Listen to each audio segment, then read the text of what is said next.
सच की पड़ताल, टूटेगा भ्रमजाल। Lie detector test. नमस्कार, मैं हूं आपके साथ पयोधी शशि और आप देख रहे हैं किसी भी खबर का संपूर्ण विश्लेषण करने वाला शो लाई डिटेक्टर टेस्ट, जिसमें आज बात करेंगे पुतिन के उस प्लान के बारे में जिसकी वजह से यूरोप के देशों पर संकट मंडरा रहा है। पुतिन के प्लान में चीन भी शामिल है। चीन और रूस की दोस्ती से ताइवान परेशान है, लेकिन सबसे ज्यादा मुसीबत तो यूरोप के देशों पर है। बताया जा रहा है कि 4 साल के अंदर यूरोप पर रूस का बड़ा हमला रूस कर सकता है, तो वहीं ताइवान पर चीन अटैक कर सकता है। कैसे, ये रिपोर्ट दिखाएगी। दुनिया का भूगोल बदलने वाले सुपर शक्ति का त्रिकोण।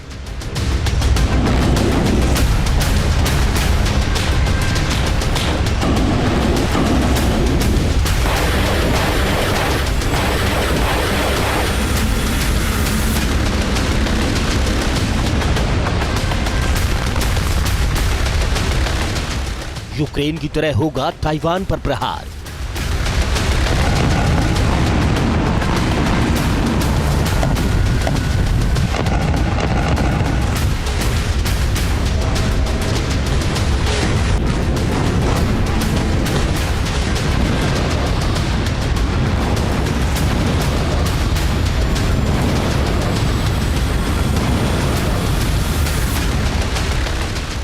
यूक्रेन की तरह ताइवान पर बरसेंगे बम।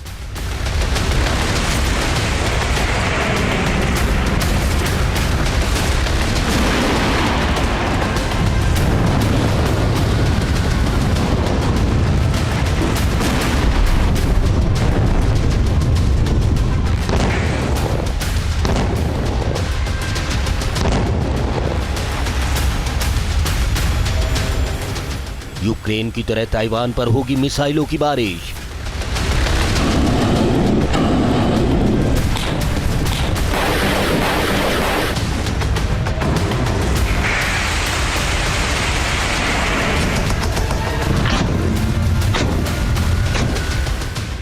यूक्रेन की तरह ताइवान पर होगी एयर स्ट्राइक।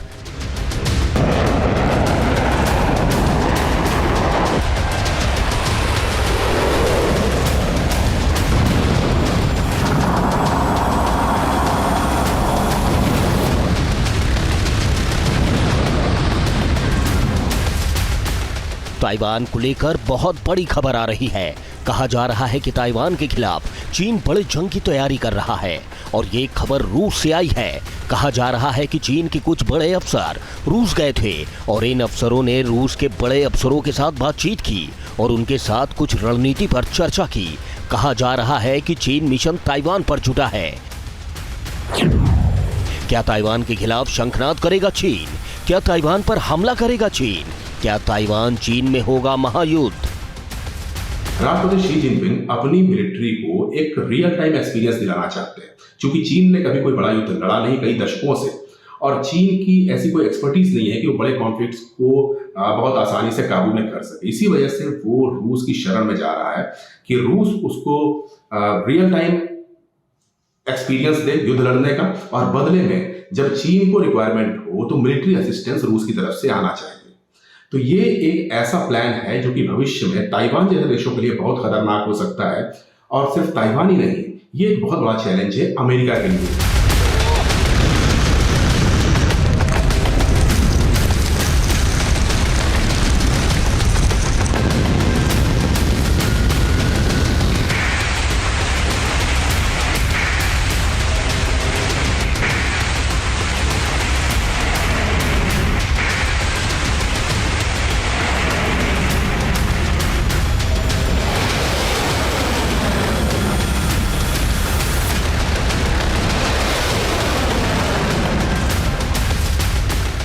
चीन के बड़े अफसर रूस गए थे वहां जंग की रणनीति सीखने, क्योंकि चीन काफी लंबे वक्त से किसी भी लड़ाई में शामिल नहीं रहा है।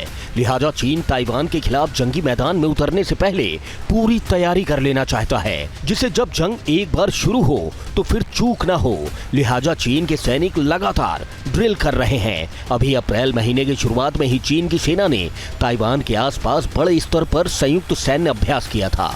इसमें बड़ी संख्या में थल सेना, नौसेना और मिसाइल फोर्स शामिल थी।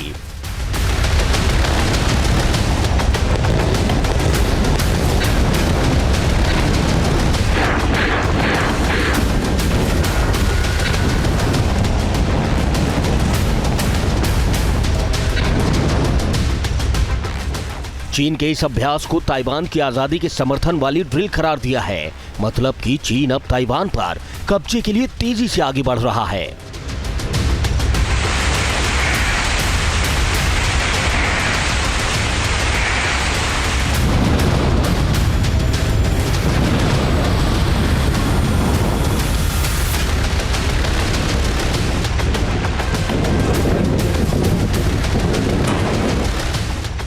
चीन के युद्ध अभ्यास को इस तरह से समझा जा सकता है कि चीन ने अपनी इस ड्रिल में एक दो नहीं बल्कि 10 से ज्यादा सैन्य जहाजों को समंदर में उतार दिया।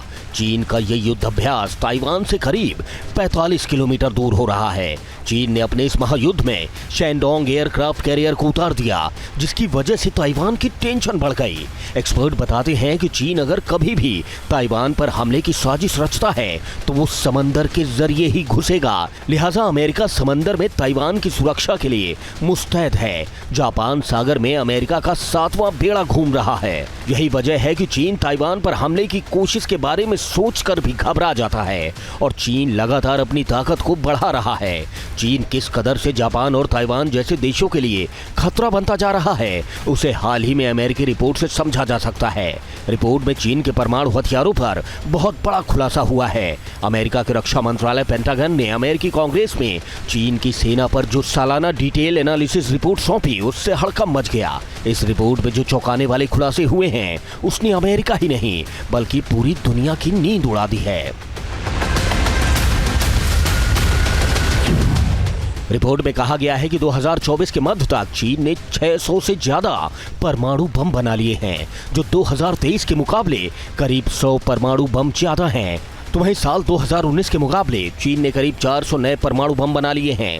साथ ही इन परमाणु बमों को दागने के लिए 3 नए ICBM साइलो साइट्स का निर्माण किया गया है।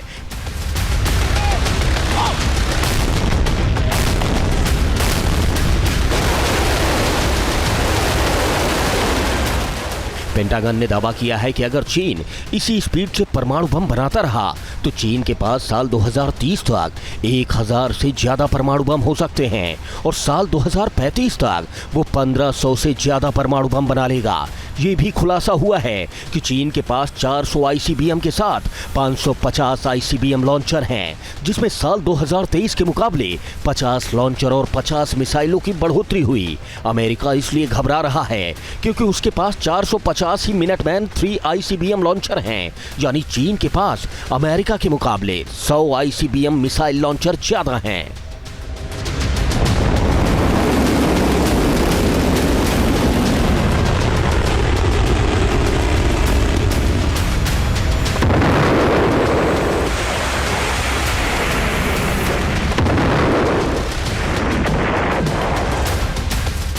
चीन ने परमाणु वॉरहेड को रखने और ICBM मिसाइलों से दागने के लिए जिन इलाकों में 3 नए मिसाइल साइलो साइट का निर्माण किया है, उसका भी खुलासा हुआ है। रिपोर्ट के मुताबिक चीन ने यूमेन, हामी, यूलियन में कुल 320 साइलो बनाए हैं, जिसमें यूमेन में 120 मिसाइल साइलो, हामी में 110 मिसाइल साइलो और यूलिन में 90 मिसाइल साइलो का निर्माण किया गया है।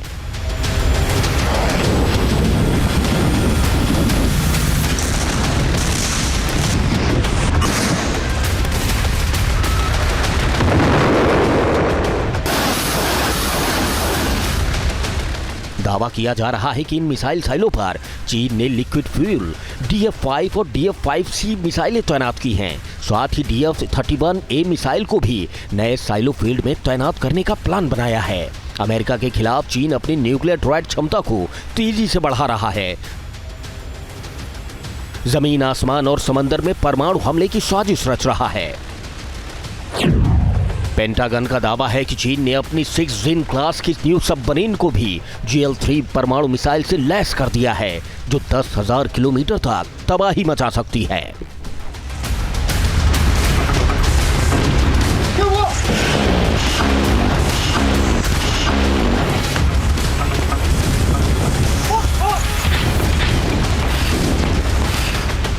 चीन ही मोर्चाबंदी नहीं कर रहा है, बल्कि ये मोर्चाबंदी बड़े लेवल पर हो रही है।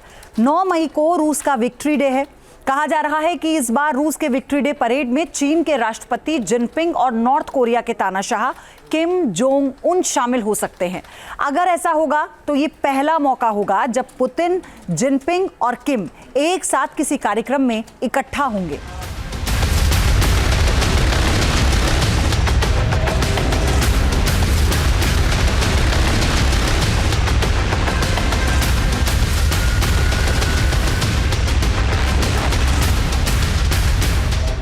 बताया जा रहा कि इस बार 9 मई पर जो विक्ट्री डे परेड मॉस्को में होगी वो भव्य होगी। रूस दुनिया को अपनी ताकत दिखाना चाहता है, खासकर नाटो के देशों को पुतिन विक्ट्री डे परेड के जरिए बड़ी चेतावनी देना चाहते हैं।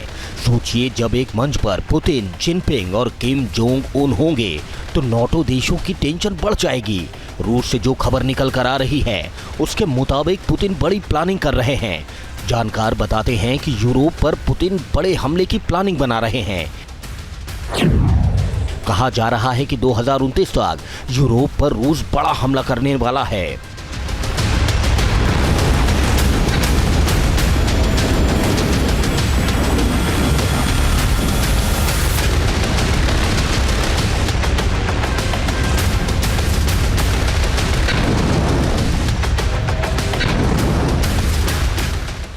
रूस फिलहाल यूक्रेन के साथ जंग में है। यूक्रेन पर रूस लगातार बॉम्बिंग और मिसाइलों से हमले कर रहा है। बताया जा रहा कि पुतिन 2029 तक रूस की सेना में 30 लाख सैनिकों की तैनाती करना चाहते हैं। मतलब कि पुतिन सेना की शक्ति को मजबूत करने में जुटे हैं। अभी पिछले हफ्ते ही रूस ने 18 से लेकर 30 साल की आयु के 1,60,000 लोगों की रूसी सेना में भर्ती की है। बताया जा रहा कि ये 2011 के बाद रूस में अब तक की सबसे बड़ी भर्ती है।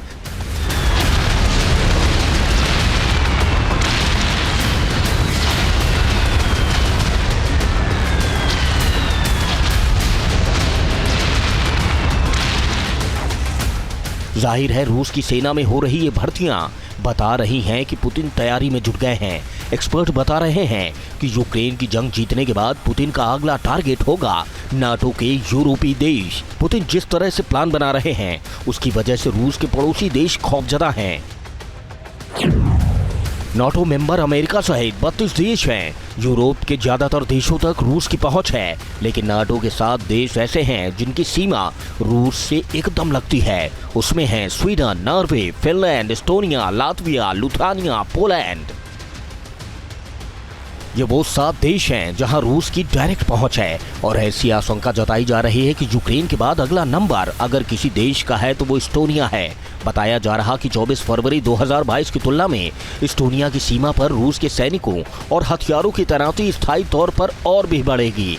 मतलब कि यूरोपीय यूनियन को जो आशंका है कि यूक्रेन के बाद अगला नंबर उनका होगा तो काफी हद तक वो सही साबित हो सकता है। लिहाजा यूरोपीय यूनियन पूरी ताकत के साथ रूस की घेराबंदी करना चाहते हैं जिससे यूक्रेन की सुरक्षा की जा सके और पुतिन को उनकी हद में रहने की नसीहत दी जा सके। लेकिन रूस को रोकना आसान नहीं होगा। यही डर पोलैंड को भी सता रहा है, कहीं रूस उसके खिलाफ भी जंगी ऐलान न कर दे।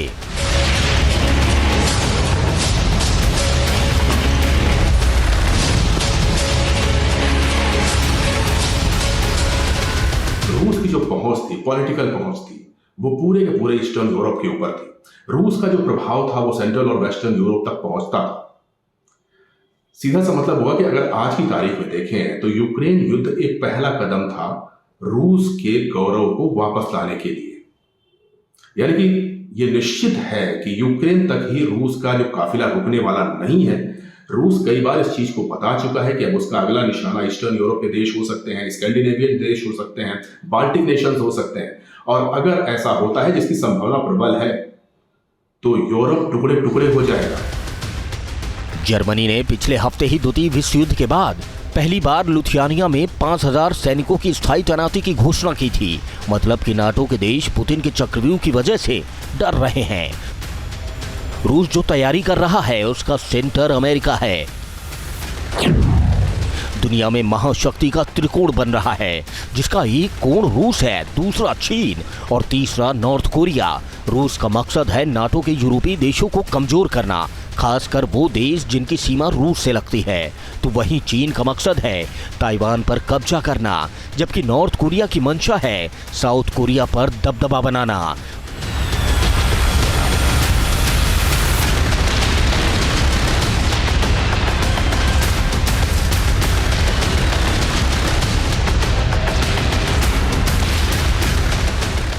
रूस तो जंग में शामिल है, तो वहीं चीन भी ताइवान की सीमा के करीब पहुंचकर बार बार युद्ध अभ्यास करता है और कहा जा रहा है कि बहुत जल्द ही चीन ताइवान के खिलाफ बिगुल फूंक देगा। लेकिन वहीं दूसरी तरफ नॉर्थ कोरिया की स्थिति थोड़ा अलग है। नॉर्थ कोरिया चाहकर भी साउथ कोरिया पर अटैक नहीं कर सकता, वो बस धमकाता रहता है, क्योंकि साउथ कोरिया को अमेरिका का बरदस्त हासिल है। यही वजह है कि किम चाहकर भी साउथ कोरिया को आंखें नहीं तरेर पाता, नहीं तो किम कब का साउथ कोरिया पर हमला कर देता। लेकिन जिस तरह से किम अब 7वीं बार न्यूक्लियर टेस्ट करने का प्लान बना रहा है, उसकी वजह से कोरियाई प्रायद्वीप जंग का नया फ्लैश पॉइंट बनता जा रहा है। ऐसे में सवाल यही है, क्या साउथ कोरिया की वजह से अमेरिका और नॉर्थ कोरिया में सीधे तौर पर तनातनी शुरू हो गई है? सवाल ये भी है, अगर रूस नाटो के यूरोप देशों पर हमला करता है तो क्या नाटो वर्सेस रूस नहीं होगा? और अगर इस जंग में रूस को सपोर्ट करने के लिए चीन और नॉर्थ कोरिया भी आ गए तो सेकेंड वर्ल्ड वॉर से भारी तबाही हो सकती है।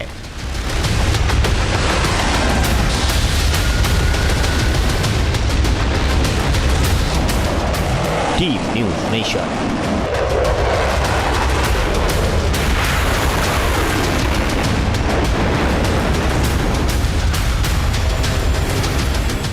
न्यूज नेशन अब व्हाट्सएप पर। खबरों के ताजा अपडेट के लिए न्यूज नेशन के इस QR कोड को स्कैन करें।